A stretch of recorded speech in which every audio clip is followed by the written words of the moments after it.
This is Ryan and Michelle, and welcome to the Celebrate Marriage Cast, where we hope to restore and reclaim godly marriages through honest and real conversations. Welcome to episode 7. We are so excited because today we have a special guest with us, Bob Paul. And Bob is an author. He is so many things. He's a licensed professional counselor, is vice president of the Focus on the Family Marriage Institute, and the director and creator of Hope Restored Marriage Intensive Counseling Program. Bob and his wife, Jenny, have been married for 43 years. Bob, welcome to our show. We're so excited to have you joining us today. Oh, it's a delight to be with you guys. So glad to be here. Thanks for what you're doing. Awesome. Thank you. Well, yeah, Bob, we want to say thank you for all that you do at Focus on the Family and helping to strengthen marriages and families. Focus on the Family has been such a huge pillar in that fight for marriage and the home, the way that God designed it.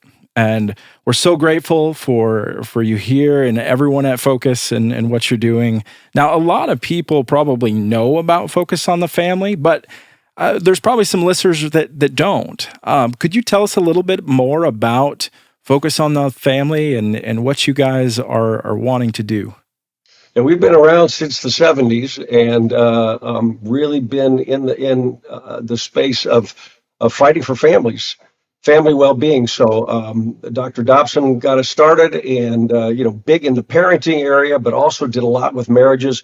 And we've continued to go there. Also want to make sure that we're doing everything we can in the advocacy arena. So the pro-life cause, very active there, very active in foster care and adoption, trying to be helping our constituents and anybody that's interested get some information that might help them make political decisions. And there's just so much that we have going on. Lots of resources being created by Focus. We have a regular broadcast that our president Jim Daly does on a daily basis that reaches around the world. We have offices all around the world and are reaching many people for to help with their family and for the cause of Christ. So just so blessed to be a part of Focus on the Family. Awesome.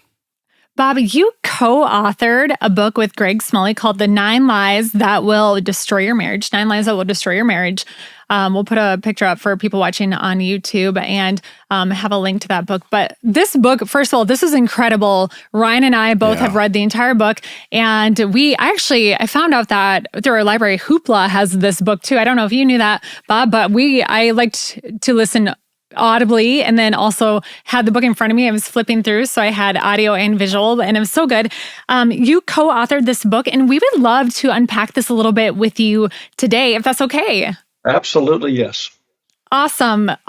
Throughout this book, there's such a beautiful picture painted of what marriage is, what love is. Could you just tell us a little more about, just high level, what that is, and maybe a little bit about the book? Yeah, it's interesting because, we work with a lot of couples who are in crisis and their marriage is really struggling. And then, of course, we've learned so much over the last quarter of a century that we've been doing this, that God has revealed to us about his intent and his design. But one of the things that we're most excited about is we help people get a definition of what a really good marriage is that is sadly elusive to many of them. That's a relationship that both people love, and both people love the direction it's headed. Nothing short of that. If just one of you likes the marriage and the other doesn't, that can't be a great marriage. So it's also key that people don't have to love their marriage for the same reason. Jenny and I, at this point, love our marriage. Hasn't always been that way, but we really do now. And if you were to take a detailed list of what we love about it, I guarantee you that there'll be some similarities, but there's things that I love about the marriage that Jenny doesn't give a rip about. There's things that Jenny loves in marriage that aren't that big a deal to me. The key is not that you love it for the same reason, that both of you love it. So when we're working with couples in any context, that's the thing we want them to see as the target they're shooting at. And sure. It really does change the whole dynamic when that's what you have in focus. That's so good. Yeah, such a deeper relationship than, just echoing Michelle, the book was amazing, and we're going to unpack some of it. We could spend hours unpacking this because it was so good. We did talk about that we could do a chapter for several episodes, and the next chapter and the next is just can't say that enough. It's so good. And there's so many lies that are out there regarding marriage and what it is, and I love the beautiful picture that's painted of this deep, intimate relationship, friendship that is just painted throughout the book. I love that. One of the things regarding the book itself, why we wrote the book was that, since we do a lot of work in Hope Restored with couples that are struggling, we're finding ourselves having to unpack a lot of problems that people bring. And what we've realized over the years is that all of us, both in our culture at large in the United States, but also in the church, sadly, have been oftentimes led to believe certain things to be true that actually are not only not true, but are setups for failure. And we just have to, we have to unravel those things for people and help them see where the error is, because we're being set up to fail in many, many ways, and we don't realize it. So since we're being taught these things from well-meaning people, when people try to use these strategies and they don't work, what they're left to assume is that the problem must be me, or I've got a defective spouse. And it's almost never the people that are the problem. It's that they're trying to use relationship strategies that cannot work, and they don't realize it. So we wrote the book. Originally, the title was going to be 7 Lies That Will Destroy Your Marriage. But then there was 2 more, and Greg and I went, we got to have these in there. And the publisher came to us and said, I know where this is going. It's going to be 13 lies that will destroy your marriage. I said, no, there's more, but we'll stop at 9. We'll leave it there. So these are 9 of the most common issues that people deal with, and the places we've been led astray. Yeah. And one of those, just to dive in here, one of them, probably the number one thing you hear when divorce comes out, this idea of irreconcilable differences. Mm. We've Michelle and I have talked a lot about this, and it's so interesting and maybe you can elaborate on this. When you're dating, like, those differences are so cute. They're so like, oh, they're so different than me, and it's like attractive. Why as you get into marriage, those typically become like the daggers, like the worst possible things to cause this conflict. Oh, they become total irritants because they're different. And we tend to be a little egocentric by nature. We tend to think that our way of seeing things, our way of thinking about things is best. I certainly was guilty of that for many, many years. So all the things that I was so attracted to in Jenny that were so endearing to me become kind of a burr under my saddle. They become irritants. Yeah. And it's easy to think that the differences are the problem. And as you mentioned, irreconcilable differences right now, I believe, is the number one cited cause for divorce. But if you pause and you think about that a little bit, as we ask this question: why are those differences there? How did they get there? What caused them in the first place? And the obvious answer becomes, when you think about it, because God created us unique and different. And those differences are meant to be a blessing. They're meant to be a source of strength. I mean, honestly, if you think of a team analogy, if every member, I love team sports, if every member of the team has the exact same strengths and the exact same weaknesses, you've actually got a weak team. What makes a team strong is that you've got different skill sets, you've got different strengths, different weaknesses, and a good team learns to play to each other's strengths and cover each other's weaknesses. That is exactly the same principle in marriage. We are different. Jenny and I are radically different in so many ways. We have never been mistaken for brother and sister at all. We don't look anything alike. And we're different on our temperaments are different in so many ways. And I've learned to not see those as a problem, but to see those as a potential strength, because a great marriage becomes learning to value those differences and how to adequately utilize them, because differences, truthfully, are never the cause of problem in a marriage. Never. It's not knowing how to value them adequately and utilize them effectively. And that's what causes problems in marriage. Yeah, that's so good. And it's something we've been trying, because Michelle and I would say we are very different. Yeah. And to be able to see those as blessings. How does that shift happen? It's easier, I think, for those of us who are really actively seeking God's perspective on things. Mm. Because I really, if I'm just looking through my personal eyes, I'm much more aware of how the differences are convenient, complicate things, and so forth. Because Jenny and I have a different approach to doing many things. But when I pause and ask God to let me see Jenny through his eyes, to see what he sees when he looks at her, to value what is unique about her as he intended, and why she's here, and how I can make use of those, as well as to be seeing them as something that complements me and all of my differences. That's really what turned the tide for me. That's what made it better, because when I was just looking at things through my own eyes, they were nothing but a nuisance and an inconvenience. Yeah. Yeah. Yeah, that's so good. I think with that, it's so true in our relationship. You're analytical and Ryan, you take a lot of time to give responses. And, for a while, it's like, I want an immediate answer. But then I recognized and I realized that actually is such a blessing, because it means that you're not just exploding back with a non-thought of answer. You're using your gifts and your skills to add value to the marriage. And just things like that. Yeah. So Yeah, good. absolutely. Bob, in the book, there was a story of a couple going through a difficulty, and they realized that over time, they, and this is from lie number 7, I'm going to make you love me. Basically, what was happening with this couple, and the reason I want to talk about this, because I've heard the story actually twice in the last week. The comments have been, my husband and I were like two ships passing in the night. And in the book, this couple was finding that they were having so much conflict, and that they were actually more of a business relationship, more transactional. I think in the book, you had described that they had used the term roommates. It's like they were just going about their lives, and, maybe they'd have these work, type conversations like who's going to pick the kids up, who's going to do this, that. But there wasn't this like heart connection. There wasn't this intimate connection, and it was more transactional. And I'm just wondering, how many of the couples you see, how big of a problem do you think this is? Like, how many marriages do you think are operating more business-like than relational on a heart level like? Well, it's very common, and the busyness, the activeness of our culture really kind of sets that up, because there's so many things that we're required to deal with on a day-to-day basis. So, and then if you add kids to the equation, it just becomes overwhelming how many details we have to take care of every day just to make sure life goes forward.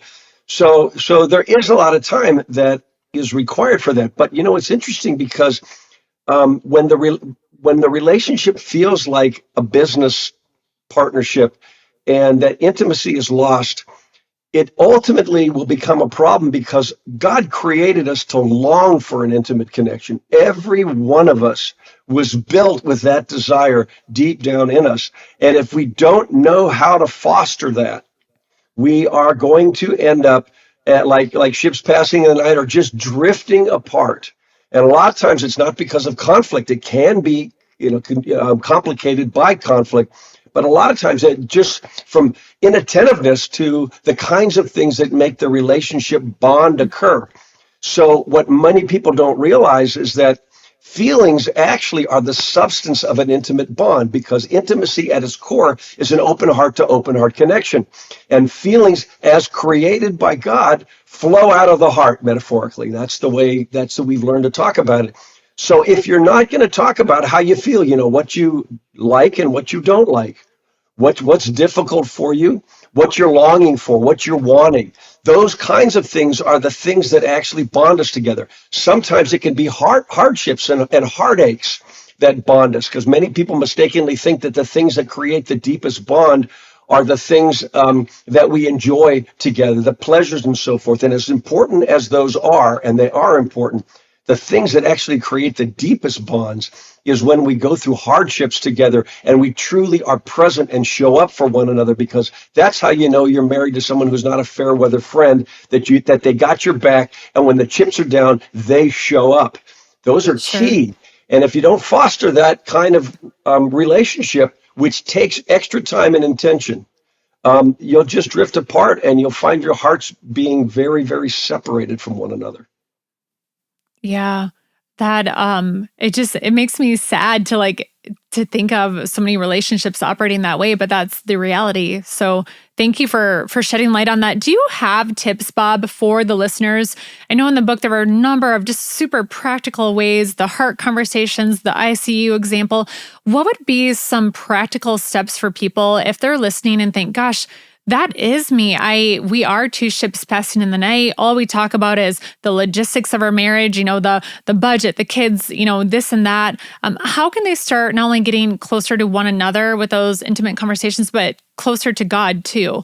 What are some practical steps that you would suggest? Okay, first and foremost is you've got to understand that to grow a good relationship requires time. Sure. Time to be intentional about investing in your marriage. Because, if you don't, it'd be like wanting to have a very fruitful vegetable garden in the backyard, and you go ahead and you till the soil and you plant the seeds, and then you walk away and hope it'll take care of itself. But if you don't stay on top of it, if you don't make sure that it's getting watered, if you don't make sure that you're dealing with bugs and that you're pulling weeds and things of that, after a while, the relationship just, turns into chaos and goes into disrepair. So taking time to actually invest in your relationship is key. And then to recognize that connecting heart to heart, if you want an intimate bond to occur, if you want to feel close to one another, is actually also critical. That's what some of that investment needs to be. It's not that you don't ever deal with the logistics and the business side of things, because that obviously needs to be attended to. But you need to be able to attend to the heart side to make sure that you feel close and connected. And I will say one thing about this also, that this isn't just for women. Guys don't know how to do this because we haven't been taught to do this, but every one of the guys that I know, including me, long to be close and connected to our wife, and we just haven't been taught any of the tools needed to make that happen. Sure. Yeah, that's so true. I mean, I think we've talked about this on our show, this idea of intimacy. And I mean, obviously there's physical intimacy, but there's a whole nother level here. And the book talks a lot about heart talk versus work talk. I'll admit I'm very analytical, very work talk comes very easy. Heart talk, not so much. Well, I mean, as a man, Ryan, you've been taught that feelings are the enemy, that we need to avoid our own and to avoid one another's. Plus, we're also taught guy to guy that problem solving is what makes us manly. Matter of fact, if I come to you as my friend with a problem, I want you to, give me a solution, which is what guys typically are doing. I want you to bring your A game. If you show up and say, "Oh, Bob, I bet that's really difficult for you and it really hurts your heart," I'm going to go, "What the heck is that, Ryan? I need a dude right now. I don't need that." So when our wives bring that to us, because we don't know any better, we typically come up with a fix-it solution or something because we're bringing our A game. We're trying to bless them. But the truth is, with you as my male friend, I don't want to be intimate with you, right? So, I don't care about that, but I want to be intimate. I want to be close and connected emotionally, physically, mentally, and spiritually with Jenny. And I need to realize that a heart-to-heart connection is the only way that's going to happen. And if I don't see the importance by God's design of the emotional side of life also, I'll be out of luck there. But, it's interesting because it's not just guys, because my wife is by far and away a work talker. She's a fix-it kind of person. She's a problem solver to beat the band. And she naturally goes that way too. And we've both had to realize that we need to attend to the heart issues also so that we can feel really close and connected, feel like real best friends on so many levels. I love that in the book, you actually gave a rundown. There were steps on how to have a heart conversation too. I thought that was so good. I just never had thought of it that way. And it just was so practical. So that was just such a shift for me reading that. We want to make it easy, actually. I'm a person that by nature always is trying to find the easiest possible way to do everything. And I promise you, relationships, marriage, and intimacy fall right in there. I want to find the easy way there. I don't want to make it overly hard and complicated.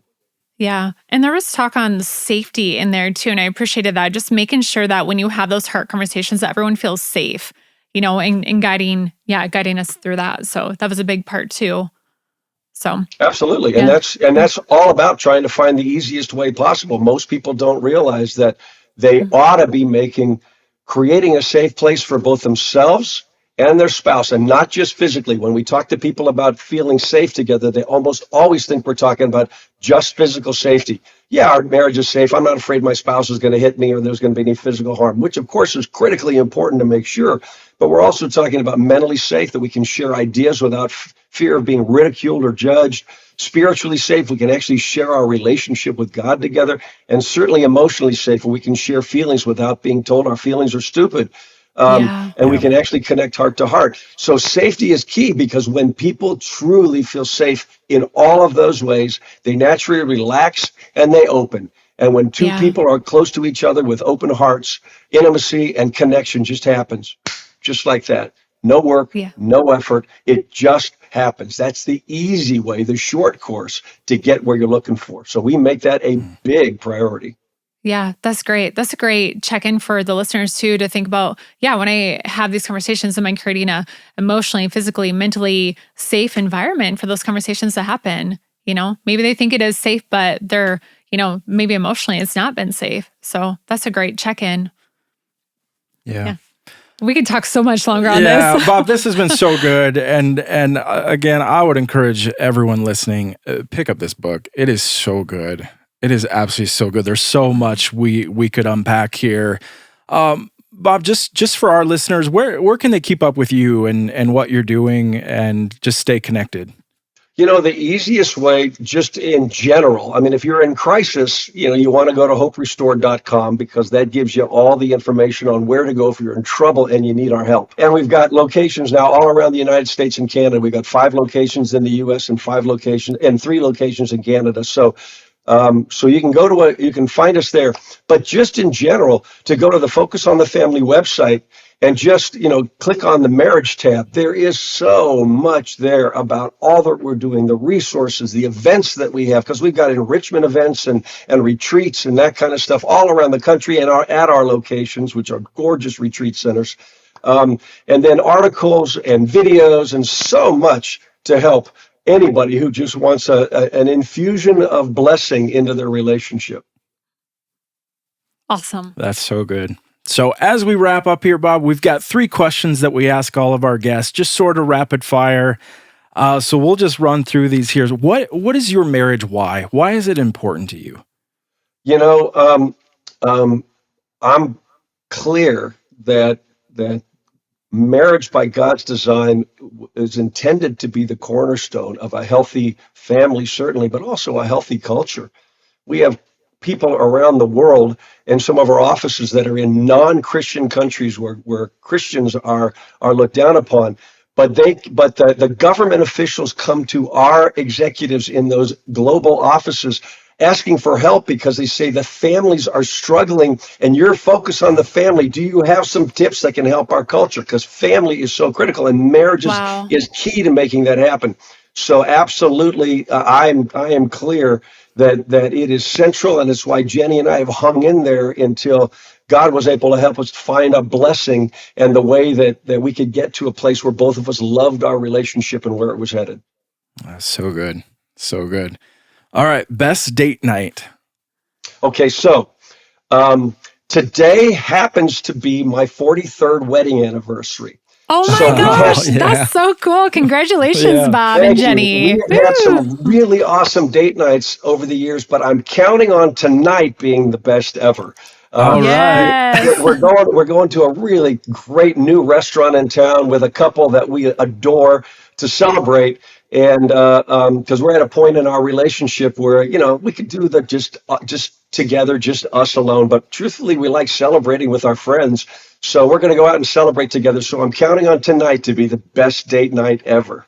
That's so awesome. good. Bob, our anniversary is Saturday, which is why we wanted to have you on this week. So that's so cool. Happy anniversary to you guys, and cheers to anniversaries. Congratulations to you. Yay, we aspire, we're at 12 years. We aspire to be like you guys. So 43, that's so great. All right. So lastly here, Bob, after 43 years of marriage, what's bringing joy to your marriage right now? There's so many things that we love because we really have become absolute best friends. But the thing that's really changed, which is really neat, is that after years and years of being the guy out in the front with the microphone on the platform, doing events and so forth, Jenny has joined me over the last 6 or 7 years, and she and I are doing these enrichment events together, and it is the most fun thing. And I get to do really cool things in my work, but there's nothing I enjoy more than that. And it's kind of fun because 10 years ago, I wouldn't have dreamt of letting Jenny on the platform with a microphone because I was afraid that we'd spin out in public and then I wouldn't know how to get us out of that mess. And all I could say was, hey, what we're doing here is what you don't do. But we have gotten our relationship to a place where we feel so safe together and know how to manage our challenges that I love having her have a mic. And it actually makes the stories I tell where people used to say, so is that really true? If Jenny was up here, would she agree to that? But now she's got a mic, so she tells the rest of the story. And it really brings a lot of credibility to our message, which is fun. That's so cool. So fun. That's Yeah. awesome. Hey, well, thank you so much, Bob, for joining us today on the Celebrate Marriage Cast. It's truly been such an honor for us and our listeners. Thank you so much. And for our listeners, if you need additional help on marriage resources, we will put the links that Bob mentioned below in our show notes. And additionally, we have celebrate.church/marriage. And we just want to say thank you so much for listening. Share this episode with a friend, subscribe, and we will see you on 5 Minute Friday. Have a great week. Thank you so much, guys. Really appreciate it. Thank you, Bob. Thank you, Bob.